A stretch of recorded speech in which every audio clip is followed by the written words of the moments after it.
How to send TikTok video in WhatsApp without link. Today I'll show you how to do just that with the latest update. Let's get started. First, open the TikTok app on your mobile device. Then, find the TikTok video you want to share and tap on the share button located on the right side of the screen. There, you will see download option. Please download the video. After downloaded, there will be share 2 options available. Then please swipe and click on more.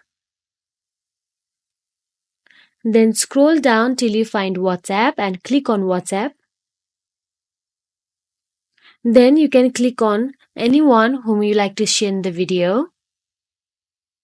Instead of sending the video as link, TikTok will share now the actual video file directly with the WhatsApp conversation. You can crop it, you can filter it, you can keep text on it.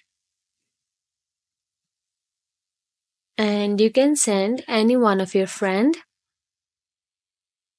And there you have it. If you found this tutorial helpful, give it a thumbs up and subscribe to our channel for more TikTok and WhatsApp tips. Thank you for watching.